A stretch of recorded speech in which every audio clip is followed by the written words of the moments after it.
नमस्कार दोस्तों, मैं हूं दिनेश की वोरा। स्वागत है आपका न्यूज टाइम और एसटीएस न्यूज के इस साइमलकास्ट कार्यक्रम के अंदर। सबका नंबर आएगा, कोई भी ना बच पाएगा। जी हां, सबका नंबर आएगा, कोई भी ना बच पाएगा। अगर ईडी से बचा तो सीबीआई के हाथों मारा जाएगा, सीबीआई के हाथ बच गया तो किसी और एजेंसी के हाथ मारा जाएगा, और अगर वहां से भी बच गया तो फिर हमारी न्याय व्यवस्था है। और न्याय व्यवस्था ऐसी जिसके बारे में चंद्रचूड़ साहब ने एक बार कहा था, जो अब मुख्य न्यायाधीश हैं, कि हमारे न्यायालय के अंदर जो प्रोसेस है वही पनिशमेंट है। यानी कि तारीख पे तारीख, तारीख पे तारीख। लेकिन कुछ निर्णय ऐसे होते हैं जिनको टाइम किया जाता है, क्योंकि अब न्यायपालिका के जो सो कॉल्ड रिजल्ट्स आते हैं, वर्डिक्ट आते हैं, वो भी किसी पक्ष की ओर झुके झुके से लगते हैं। मैं संशय की बात कर रहा हूं। सुप्रीम कोर्ट के भी बहुत सारे जो वर्डिक्ट आए हैं, आप पाएंगे कि वो उनका झुकाव या इंक्लिनेशन किसी व्यवस्था की ओर आप होता हुआ पाएंगे, तो उसमें मुझे कोई हैरानी नहीं होती है।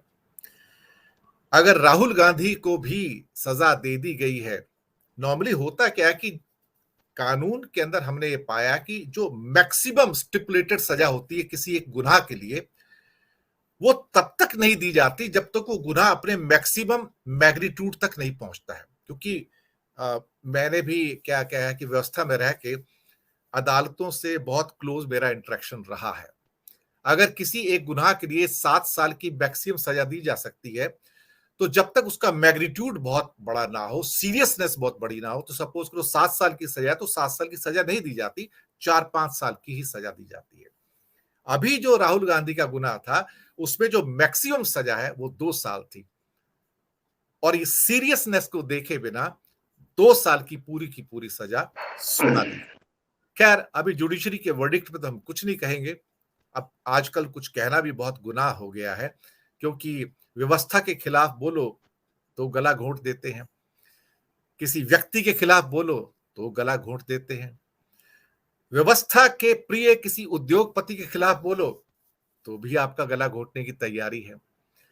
नंबर तो सबका आएगा, नंबर सबका आएगा, कोई बच नहीं पाएगा। सबके सब अंदर जाएंगे, इधर से जाएं या उधर से जाएं। लेकिन एक चीज जरूर है, वो ये है कि पाकिस्तान ने कई दशक पहले भारत को बर्बाद करने के लिए आतंकवाद की एक खाई खोदी थी कि भारत उसमें गिरेगा और जलकर राख हो जाएगा। भारत तो उसमें गिरा नहीं, लेकिन उस खाई में पाकिस्तान खुद गिर के बर्बाद हो गया। दरअसल जो खाई और खड्डे आप दूसरों के लिए खोदते हैं, जो व्यवस्था आप दूसरों के लिए खोदते हैं, बनाते हैं, एक दिन आप उसी व्यवस्था का शिकार बन जाते हैं। इसको मैंने भी अपने 38 साल के अनुभव में व्यवस्था में रहकर देखा है। जो कानून आज आप दूसरों के लिए बनाते हैं ये सोच के कि उनको मुझे एक तरह से क्या कहा है कि प्रताड़ना देनी है, तो ध्यान रखिए, कल कोई कोई दूसरा आएगा, आपके ही कानून का सहारा लेके आपको प्रताड़ित करेगा। और उसके बाद जो आपने पैराडाइम सेट कर दिया है, जो रवायत आपने सेट कर दी है कि बदले की राजनीति ही होनी है, तो यकीन मानिए आने वाले सालों में आपको भारत के अंदर सिर्फ और सिर्फ बदले की राजनीति होगी। और एक बात और मैं श्योर कर दूं दर्शक मित्रों, उस टाइम जो उसकी इंटेंसिटी होगी बदला लेने की, जो आज की इंटेंसिटी है, हो सकता है उससे कई गुना ज्यादा हो। और आज के बहुत सारे लोग जो आज बहुत चिल्ली पौ भी करते हैं, शायद आपको बाहर ही ना नजर आए, क्योंकि जिस व्यवस्था का आप निर्माण करते हैं, एक दिन ऐसा आता है उसी व्यवस्था के आप शिकार बन जाते हैं। इसी विषय पर बात करने के लिए कि सबका नंबर आएगा, कोई भी ना बच पाएगा, हमारे साथ एक विशिष्ट पैनल मौजूद है। मैं परिचय करवाता हूं। हालांकि ये चेहरे जो हमारे साथ विद्वानों के हैं, किसी परिचय के मोहताज नहीं है, हिंदुस्तान के जाने माने पहचाने हुए चेहरे हैं। वरिष्ठ पत्रकार धनंजय कुमार जी, स्वागत है आपका। वरिष्ठ विश्लेषक पत्रकार डॉक्टर अनिल जैन जी, जैन सर, स्वागत है आपका। और हमारे दादा, हमारे मार्गदर्शक योगेश चुटगर जी, विश्लेषक गुजरात से, दादा आपका भी स्वागत है। दादा, भारत भूमि में भी बहुत कुछ घट रहा है, पहले आपके पास ही आता हूं, और गुजरात में भी बहुत कुछ घट रहा है। मोदी सरनेम के ऊपर कुछ बात हुई, या फिर कहा जाए कि मोदी हटाओ देश बचाओ, उसके ऊपर भी सुना 138 एफआईआर हो गए, कई लोग गिरफ्तार हो गए। कहते प्रिंटर का नाम नहीं है, लेकिन कल किसी और, आई थिंक मनजिंदर सिंह सिरसा किसने एक पोस्टर लगा दिए, केजरीवाल हटाओ दिल्ली बचाओ, नीचे अपना नाम लिख दिया, लेकिन प्रिंटर का नाम वही नहीं था। खैर, केजरीवाल बोले जितने पोस्टर लगे हैं और लगाओ, लेकिन दिल्ली पुलिस से निवेदन है भाई आप किसी को गिरफ्तार मत करना, कोई एफआईआर मत करना। दरअसल क्या कहेंगे दादा इसके ऊपर, नंबर तो अब सबका आ रहा है, कोई बचेगा नहीं, सब एक एक करके आपको सलाखों के पीछे नजर आएंगे। रवायतें बदली हैं, निजाम बदलेगा तो ये रवायतें उन्हीं के खिलाफ। योगेश दादा आपकी टिप्पणी। नमस्कार जी। मुझे लगता है आज मैं आपके डिबेट में कुछ भी बोलूं तो मुझे भी पूरा ध्यान रखना पड़ेगा कि कोई ऐसी बात मेरे मुंह से नहीं निकल जाए कि मेरे घर ईडी या सीबीआई या कोई एजेंसी आ जाए। अभी बोलने में पूरा ध्यान रखना पड़ेगा। जैसे कर्नाटक की रैली में राहुल जी ने कुछ बात बताई, और ऑफ कोर्स मुझे लगता है कि जब भी आप कोई भी प्लेटफॉर्म पर, पब्लिक प्लेटफॉर्म पर बोलते हो, टीवी पर बोलते हो, पब्लिक मीटिंग में बोलते हो, तो पूरा संयम रखना पड़ेगा और पूरा ध्यान रखना पड़ेगा कि इससे मेरे बोलने से क्या इफेक्ट होगी। राहुल जी ने बोला कि ललित मोदी चोर था, नीरव मोदी चोर था, हमारे नरेंद्र मोदी को तो उसने चौकीदार चोर कहा था, उसके लिए सुप्रीम कोर्ट का जो कुछ रवैया था वो उनको देखना पड़ा। लेकिन जो मोदी होता है वो सब चोर होते हैं, तो यानी उनका जो अर्थ निकला ये निकला कि जितने भी मोदी है वो सब चोर है। ये उनका बोलने का जो ये तरीका था उससे ये बात निकली गई। तो अगर कोई बोले कि भी जैसे हमारे में हम बोलते हैं कि जितने भी आतंकवादी है वो सब मुस्लिम होते, इसका अर्थ यह नहीं है कि जो मुस्लिम है वो सब आतंकवादी है। लेकिन हमारे गुजरात के एक मिनिस्टर पूर्णेश मोदी, उसने ये बात निकाली कि जो मोदी है वो सब चोर है। तो जिसकी भी सरनेम, ये मोदी कोई ऐसा समाज नहीं है, मोदी किसी की भी सरनेम हो सकती है। हमारे पारसी लोगों में भी मोदी सरनेम है, मुस्लिम में भी मोदी सरनेम तो है। तो जो भी मोदी है वो सब चोर है, ऐसा इसमें से निकाला गया। और पूर्णेश मोदी ने मानहानि का दावा सूरत की कोर्ट में कर दिया। अभी दिनेश जी, मैं तो लॉ का स्टूडेंट नहीं हूं, ऑफ कोर्स कोई वकील का फादर जरूर हूं, लेकिन कर्नाटक में ये जो बात हुई उसका सूरत की कोर्ट में कैसे केस हो सकता है? कोई ज्यूरिसडिक्शन जैसा कोई चीज होती है, लेकिन सूरत की कोर्ट के बारे में, जुडिशरी के बारे में कुछ बोलना। तो भारत में कुछ भी होता है तो केस तो आसाम में फाइल होता है, ये भी एक प्रथा बनती जा रही है आज की डेट में। एफआईआर तो वही फाइल होती है, गुवाहाटी के कोर्ट के अंदर सारे फैसले होते हैं।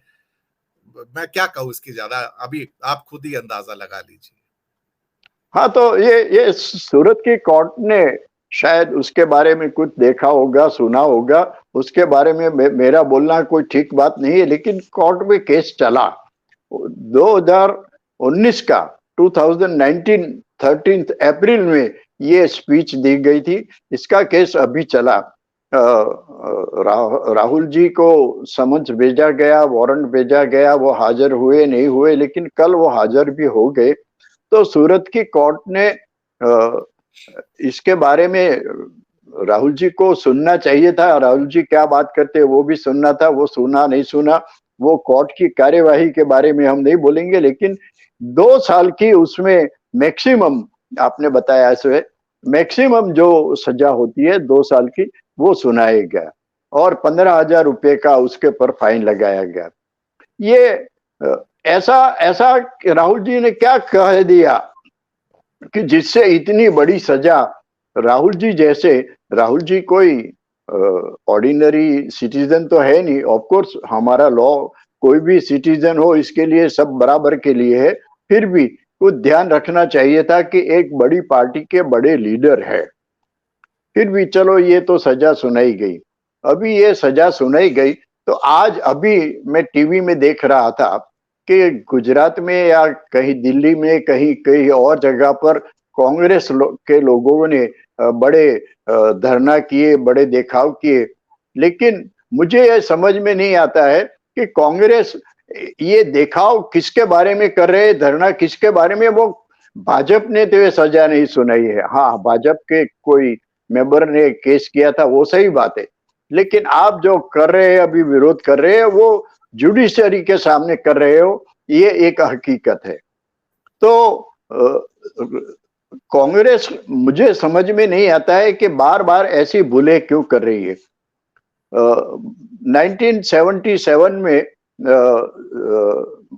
मुझे याद नहीं है एग्जैक्ट ईयर, इंदिरा जी ने सोनिया जी ने बोला था मौत का सौदागर।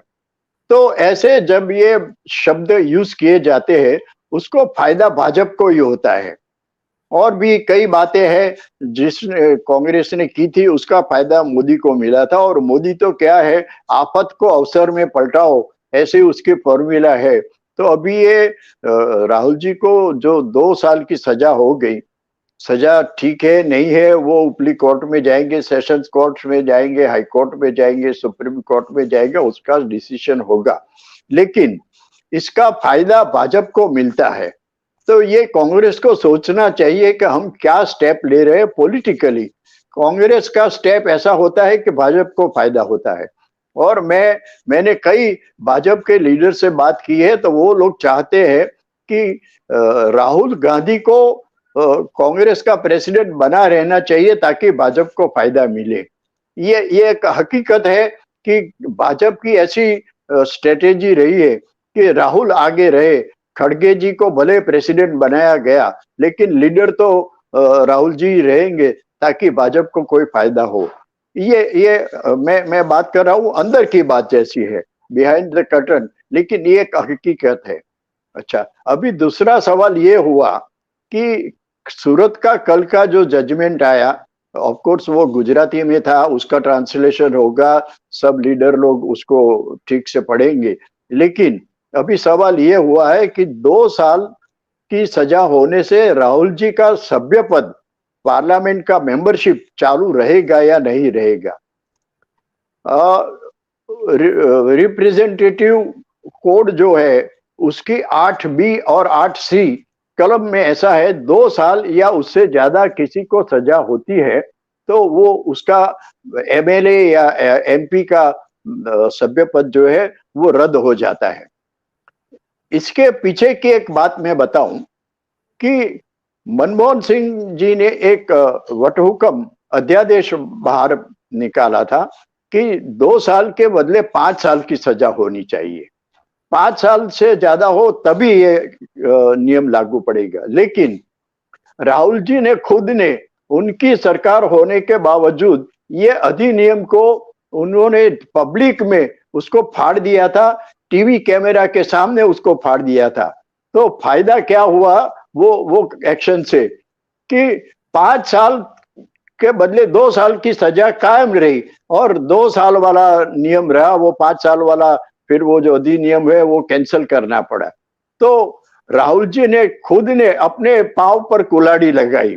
ये अभी उनको सोचना चाहिए कि मैं कुछ भी एक्शन लेता हूं मुझे ही नुकसान होता है। अभी एक MP ने स्पीकर को लेटर भी लिखा है कि इनको 2 साल या 2 साल से ज्यादा सजा वाला जो नियम है उनके ऊपर लागू किया जाए। तो अभी 2 साल और बाद में 6 साल तक वो कोई इलेक्शन नहीं लड़ सकते, यानी 8 साल के लिए उनके लिए ये गैर फायदा होगा। अभी आगे क्या होता है, स्पीकर क्या एक्शन लेते हैं, इलेक्शन कमीशन क्या एक्शन लेते हैं, उसके पर निर्भर है। लेकिन वन ऑफ द पॉसिबिलिटी कि राहुल जी के लिए 8 साल के लिए ये नियम, ये जो उन्होंने मोदी के बारे में बोला, उसका फायदा गैर फायदा जो होगा वो होगा, और भाजपा को तो फायदा ही फायदा है।